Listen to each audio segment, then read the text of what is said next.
అంతా తానే అన్నట్టు, అంతా మిథ్య అన్నట్టు ప్రవర్తించి ఇప్పుడేదో శుద్ధులు చెప్తా ఉంటే హరీష్ గారు మీ మాటలకి తెలంగాణ సమాజం శాంక్టిటీ ఇవ్వదు, మిమ్మల్ని గుర్తించదని చెప్పి ఈ సందర్భంగా సిద్దిపేట ఎమ్మెల్యే గారికి తెలియజేయదలుచుకుంది.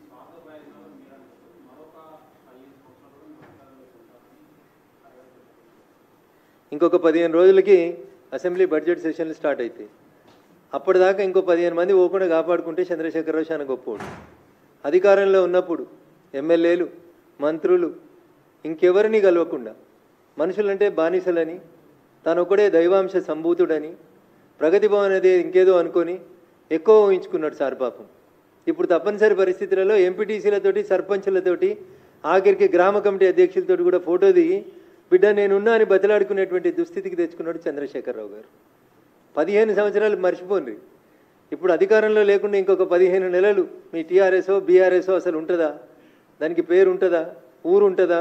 మీ ఎమ్మెల్యేలు ఉంటారా? ఏం జరుగుతుంది అనేది ఒకసారి చంద్రశేఖరరావు గారు ఆలోచించుకోవాలి.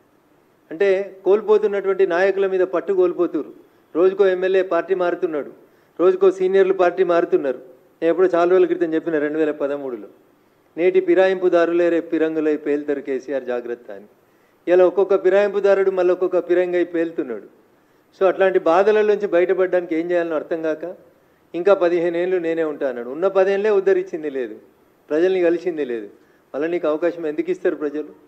తెలంగాణ రాష్ట్ర సమితి ఎలియాస్ బీఆర్ఎస్ పార్టీకి ప్రజలు సిఆర్ఎస్ ఇచ్చిండ్రు, కంపల్సరీ రిటైర్మెంట్ స్కీమ్ ఇచ్చిర్రు.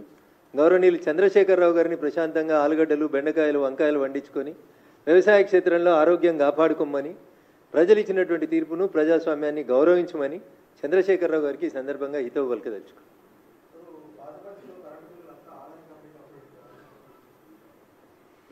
అన్న చంద్రశేఖరరావు గారి అడుగులు ఎట్లా పడ్డాయో అంతకంటే భయంకరంగా రేవంత్ రెడ్డి గారి అడుగులు పడతా ఉన్నాయి.